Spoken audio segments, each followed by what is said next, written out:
Barbatos, the Anemo Archon. Or is he? I mean, we've already seen that a gnosis does not need divine throne to exist, as proven by the hydrognosis. I would say that Barbatos is a god, but he's not an archon. As for the divine throne of the Anemo Archon, perhaps it was destroyed, or perhaps it never even existed. Okay, so maybe it never even existing is a bit of a stretch, but I will say it being destroyed during the fall of the Caribbean has some evidence going towards it. In the artifact set, A Day Carved from Rising Winds, if you take a look at the sands of Eon's Peace, there's a lot of stuff you could be getting into. But mainly, we'll talk about this line today. As the tempest raged before the crumbling divine throne, the frail youth strummed the strings of his lyre for the final time. Now perhaps the crumbling divine throne could just be a sign that the Caribbean fell. However, let's go into Venti's character notes. Number 4. There's two things I'd like to point out here especially, but I'll read it all at once. The ancient divine throne was destroyed, but the smoke and ruins were the young man's eternal rest. The spirit inherited the young man's will. He plucked on lyre strings, dispersed the ice and snow, clove the peaks, and since then never has another ascended the throne.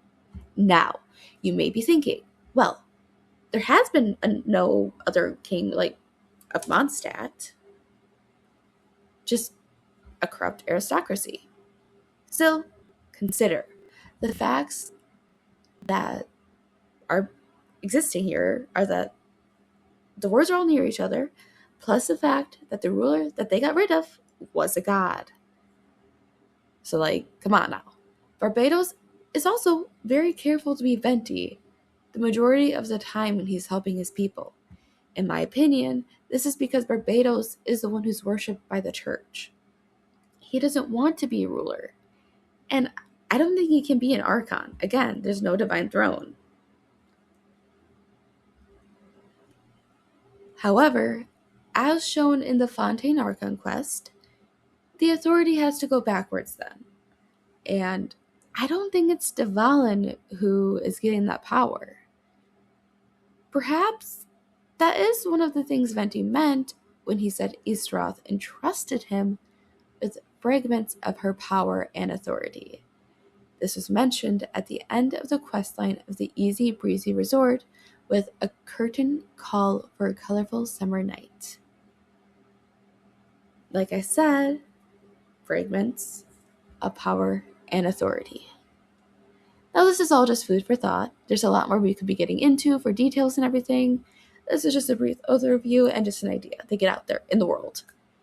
Again, just a little silly theory. I mean, what's going to happen if I get it right? It's not going to be true. I mean, sure, both the hydrognosis and the anemo were both laying down in the Transcendence trailer, but that's fine. Nothing to worry about. Anyways, I hope if anyone watches this idea of mine, you enjoyed it. Have a great existence, and best of luck on your gotcha pulls.